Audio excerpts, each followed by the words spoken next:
Hello, friends. So happy to have you here with me today at Radical Joy. If you've been here before, welcome back. If this is your first time with me, well, I'm glad you're here. Each week, I'm here with you talking to myself about things that weigh on my mind and heart, hoping if you're dealing with something similar, we can adjust our perspectives as you listen. Hey, if you're struggling with something that needs immediate attention, please know that help is available. Just dial 988 nationwide in the U.S. to reach the Mental Health and Suicide Crisis Hotline. All of us here at CLW Studios believe that mental health is a vital part of our well being. The more people I meet and the more places I go, the more I realize how important it is to make people aware of the fact that there is no shame in enjoying the parts of our lives that are incredible. It's time for some radical joy. And this week, the three fingers pointing back at me are for messing it up. This started as a conversation with a very good buddy of mine here in town. We're chatting about things, and he's been pushing me to get more involved on LinkedIn. Now, if you know me at all, you know that I'm very active on so many social media platforms. I've got TikTok and YouTube and Facebook and Instagram and all these other kind of things. And I'll be honest, of all the platforms that I want to be on, that one seems the least exciting or interesting. I don't mean to hurt anybody's feelings by saying that. That is just literally the one that I find the least stimulating whenever I go on there. Great that you are making progress in your life and that whoever is getting this kind of promotion or they were invited to this conference or consortium or whatever it is. I'm like, great. That is wonderful. It just doesn't feel like my flavor. However, in the current community where I reside, that is a big deal. A lot of things come through connections, and the best way to make them, the quickest way, and probably the easiest way, I would say, is to go on LinkedIn. Well, today I just finally gathered up the courage and did the thing. To be fair, someone posted something and tagged me in it, so I just kind of piggybacked on that. And I reposted it with my own little thoughts on the whole situation. And there it was. My first real post on LinkedIn. Because up to this point, it just felt like Facebook stuff for your cousin that had a better job. Once I did it, it started getting a little traction. It got some impressions. It got some, likes and loves and whatever the heck else they put on that thing. I still haven't really figured it out. But the thing that came to my mind, the thing that really made an impression on me is the fact that I sat there dreading it for at least a couple of weeks before someone else actually took the reins and kind of pushed me into the middle of it. They smacked me on the rear with those reins, and here we go. Giddy up, Bullard. It's time to get on with the business. I think the reason why I was so hesitant to do that was I was afraid I was going to mess it up. When it gets right down to the nitty gritty, there's some kind of perfectionism in me, or I had some sort of impression that there was a way that I could mess this up. And if I did, it was going to mean certain death for my career and my new life over here.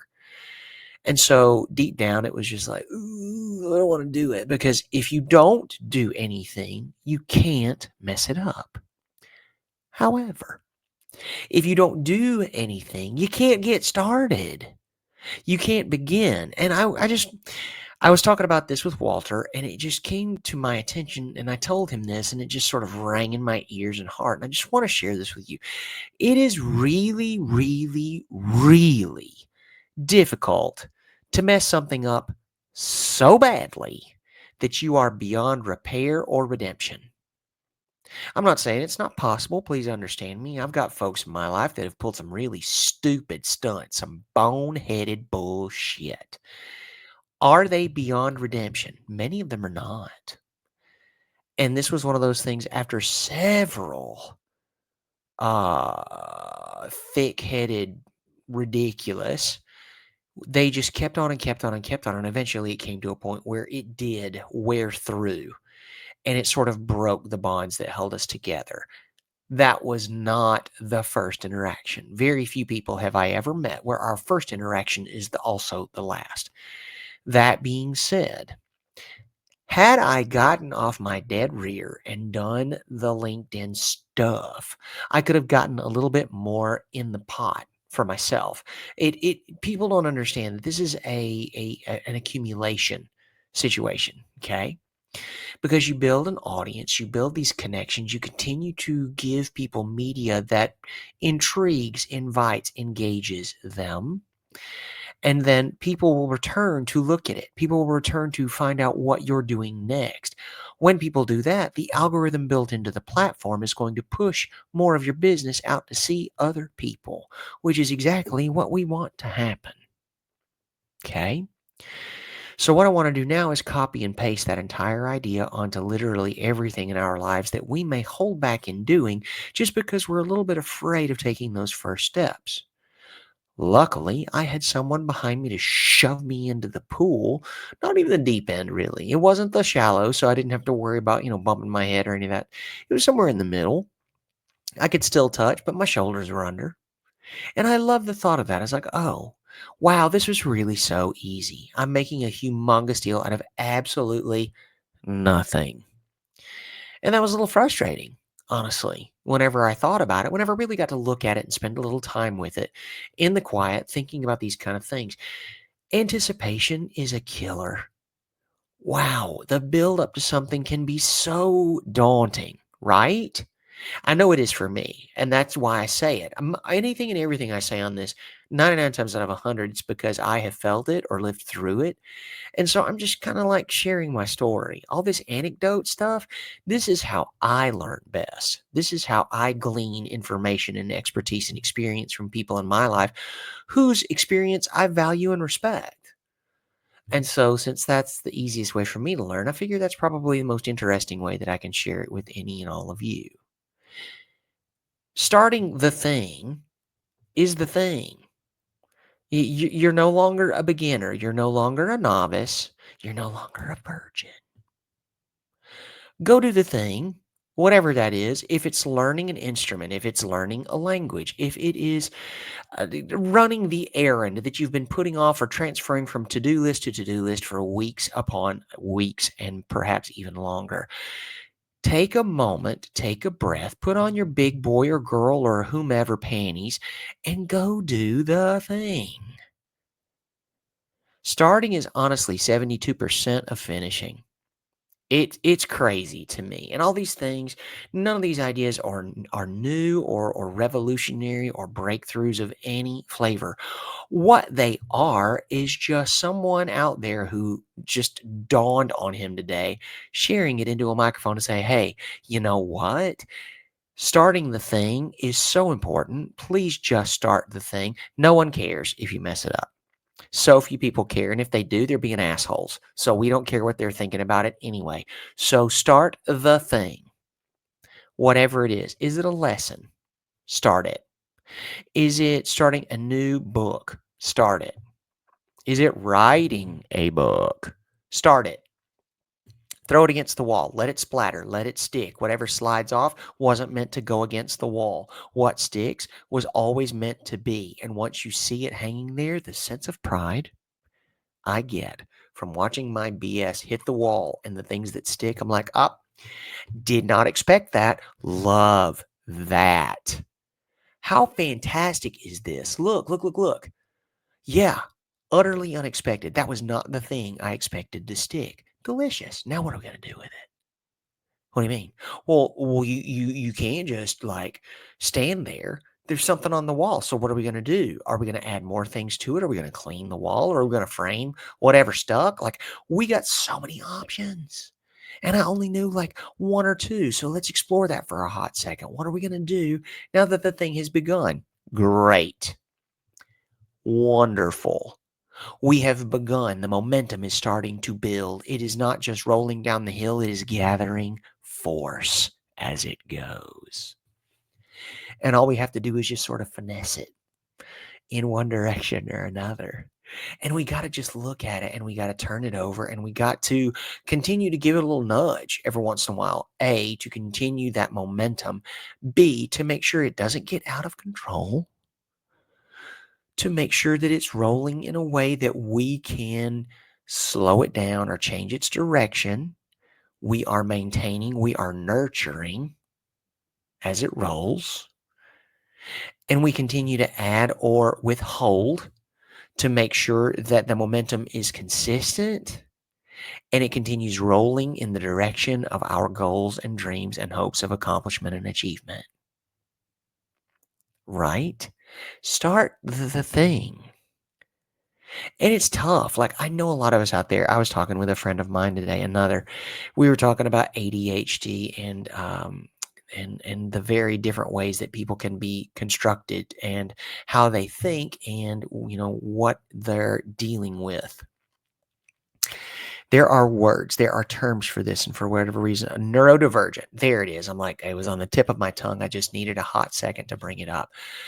And it's wonderful to think about some of these things as to who is actually diagnosed and suffers from the condition and who has just, I think this is me, put too much attention and time and effort into social media and what's on the phone and what's on the screen, so that now I feel as though I have been conditioned for a shorter attention span. Now, I could be wrong. I don't know, because I have not taken tests or any of that sort of thing. That's just the way I feel about it, because now that I am in a slower paced life, still very full, make no mistake, but now that I have started new friendships and I'm trying to learn more about new people in my current community, I find I can put that phone aside for much longer stretches at a time. Granted, when somebody gets up from the table to go to the bathroom, you can bet your bottom I'm going to be checking for text messages or WhatsApps or whatever. However, there is no like crawling out of my skin hoping to check that telephone for another bleep bloop notification, red number, red circle, white number, any of that kind of stuff.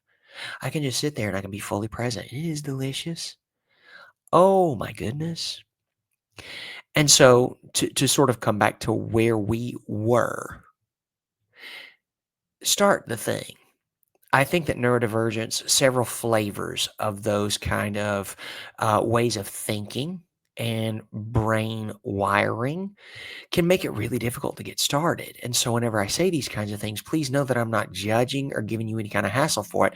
What I am saying is, I put it off. I've got so much on my plate. I'm already doing so much already. No, no, no, no, no. Yes, you are. I acknowledge that. I'm not trying to belittle it or demean it. What I am saying is yes, and there's something else that needs your attention. And I mean, it needs it right the heck now.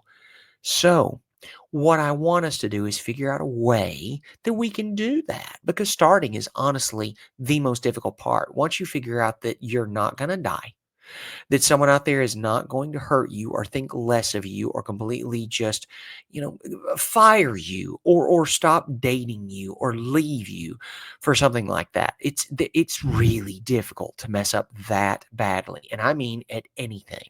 Okay? At anything. It's not impossible. Please don't take this as a challenge. That's not what I'm saying.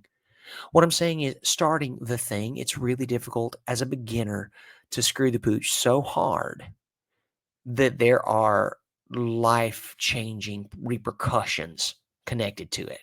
Okay. So just find a way of starting. Very good friend of mine. She was my real estate agent whenever I left North Carolina. Delicious. She says, you know what? Whenever I find it hard to get out of bed, what I do is I give myself a countdown and I say it out loud. She says it's usually from 5. She says 5, 4, 3, 2, 1. Up out of bed.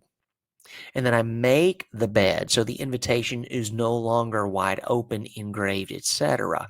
So I can't just crawl back into a messy bed, because Lord knows there's a rule in this. There's a rule. If the bed is still unmade, there is still the opportunity to return to it, especially on a cold morning, especially when you got nothing else terribly pressing. A few things pressing, just nothing, just life or death. You know what I'm saying? Exactly. I've been there. And again, I'm not harshing it. What I'm saying is we need a hack. We need a life hack on how to avoid going back to it. Super. Count back from 5, 5, 4, 3, 2, 1. Perpendicular to the bed, turn, feet on the floor, stand up, make the bed. It is no longer an inviting cushion cover combo. What it is something lovely and tightly made to make sure that you admire it from afar until the sun goes down and it is time once again to slumber, snack and a nap, etc., etc., etc. Don't go back. Do the thing. Start. Whether it's a project or just your day, get going. Put feet down. And I'm here to tell you, I know it can be tough. Okay. We are dealing with a lot right now, no matter where we are. Okay. And I get it.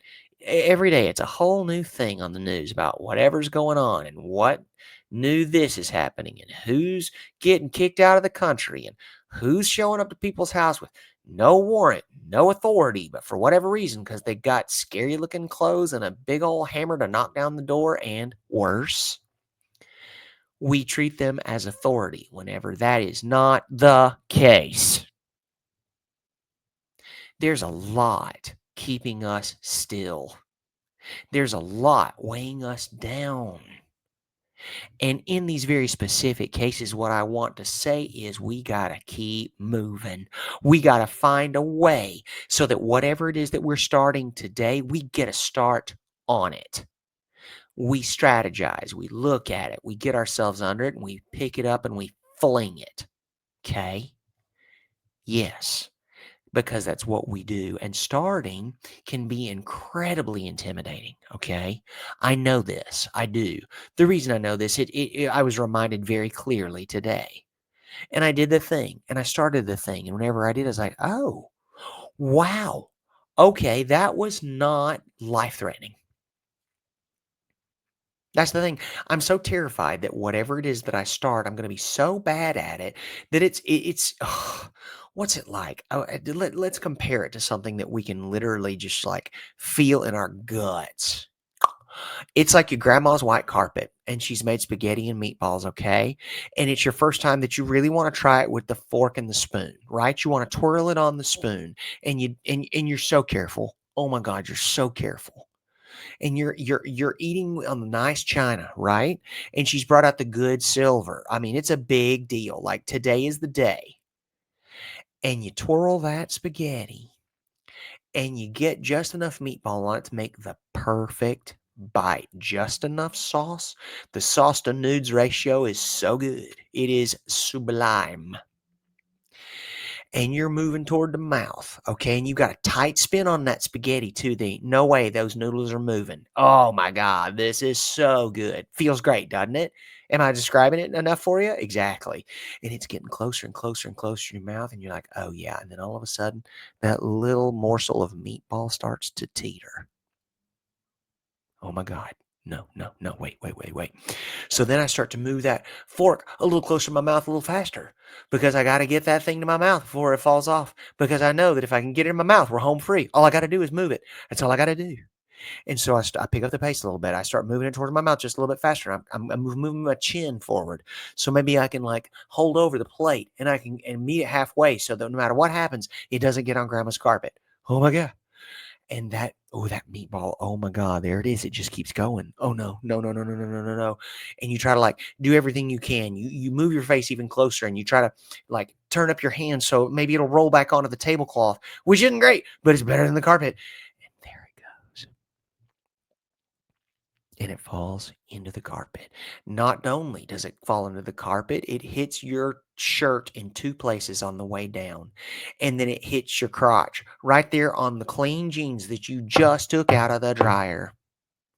So you got two spots on your shirt. You got a spot on your left inner thigh, and then it hits that white carpet. And your grandma, you can hear a pin drop in there. Well, which is really impressive because this room has white carpet. And you can just see the thing. You don't know what's coming, but you know it's not going to be quiet. The emotion rises from her navel, the song of her ancestors who have passed down the recipe of that sauce from generation to generation. It is as perfect as it has ever been, and she continues to work on it to make it even better. And now you The next generation in line to learn the secrets of the ancestors have dropped that morsel of meatball not only on your shirt twice and your left inner thigh, but now it's in the white carpet. This is the worst that could possibly happen. This is absolutely the worst thing that could possibly happen in this scenario. And nobody, and I mean nobody, died. You know why? Grandma's got resolve. She's got a homemade remedy for this. If that doesn't work, she's got 17 other chemicals under the sink in the kitchen that could help her fix it. Also, who in the hell has white carpet in the year of our Lord 2025?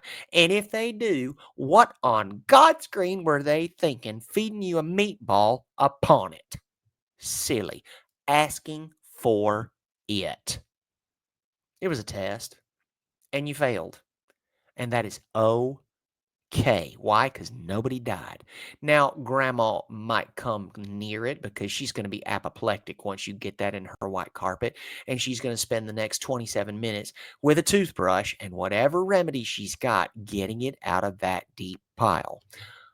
That's okay. Why? Because we knew this was a potential eventuality, didn't we? We just knew it. We absolutely knew this could have been a thing. And chances are real good we probably manifested it just a little bit, right? Just a little bit. Because you're looking at it and you just know. You're like, I'm not that good with this. We're on the fine china. We're with the nice silver. Like we've already set ourselves up for the maximum amount of anxiety and fear and trembling as is humanly possible.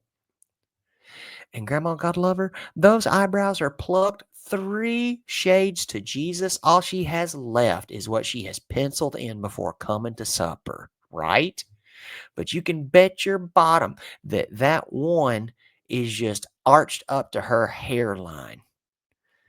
Goodness. I'm feeling anxious about it. It's making me nervous just thinking about it. And there has to be a million folks with a million stories exactly like the one I'm just telling you. Yep. And then maybe your mom pulls you aside or your dad and said, I did the exact same thing. You did it when you were even younger. I did that whenever I was probably in college. Da, da, da, da, da.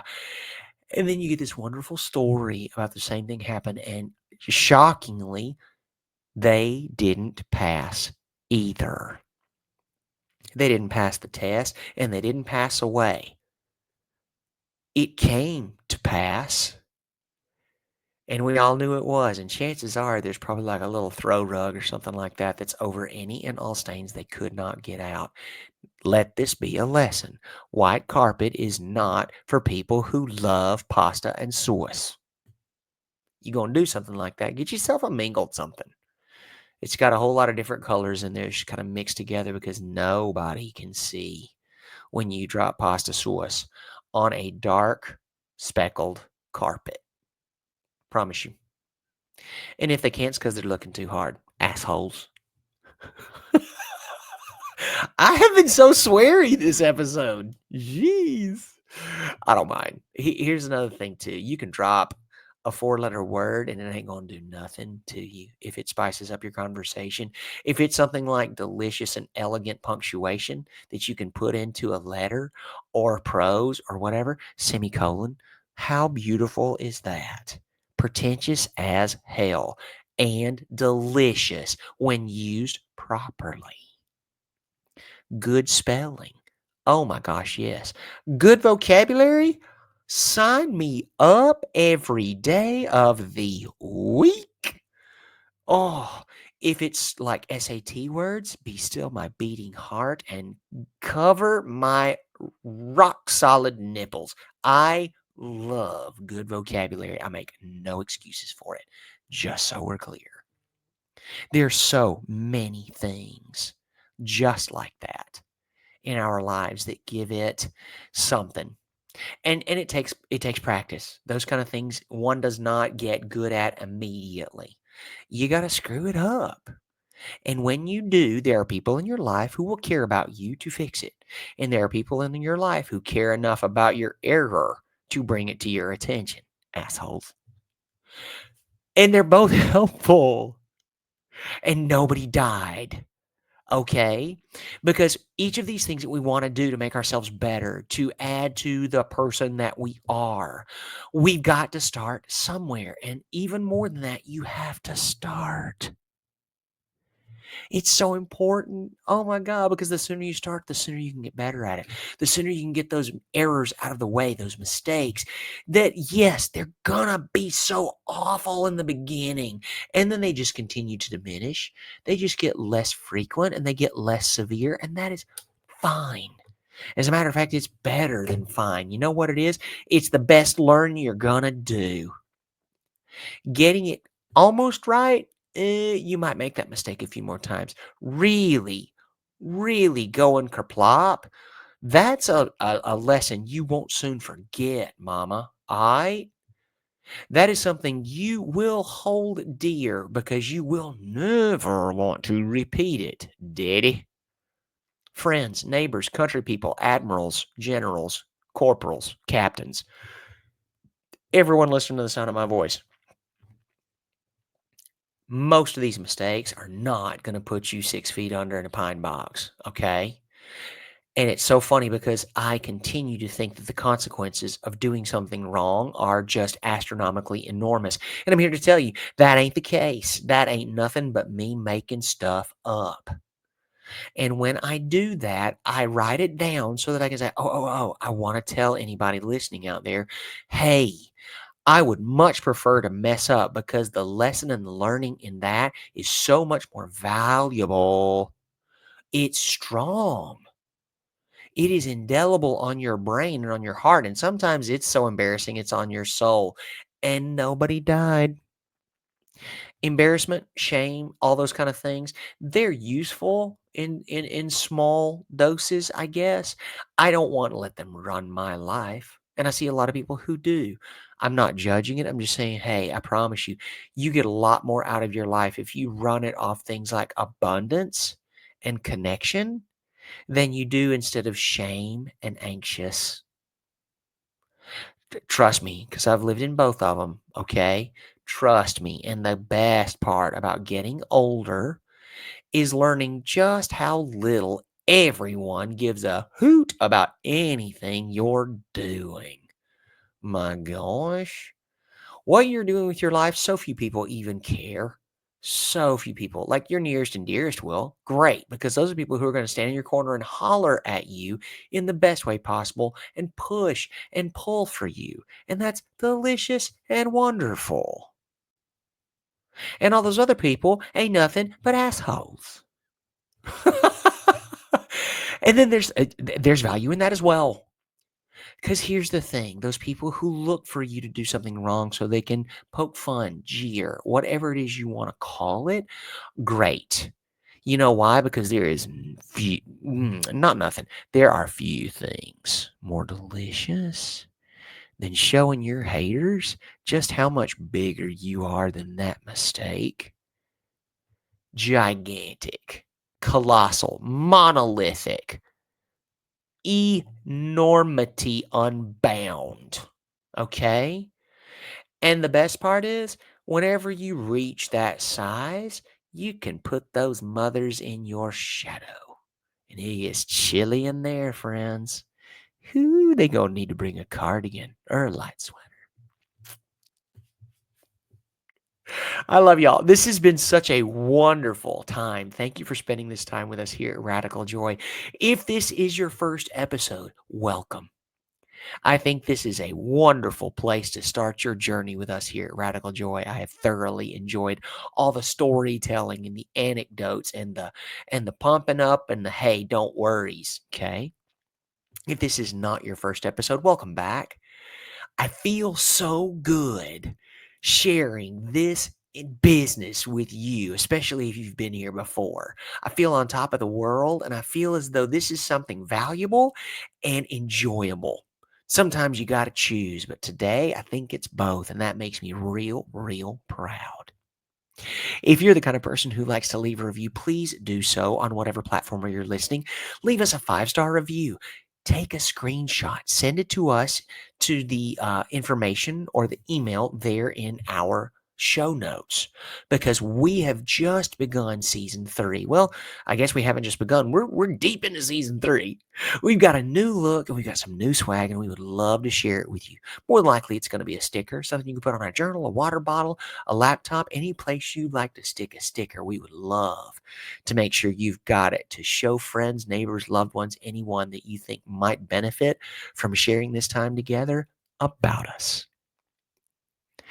Please, friends, always know how much we appreciate your coming to stay with us here just a little bit every week because CLW Studios and Radical Joy continue to try to show you in the clearest and best way possible just how much we love y'all.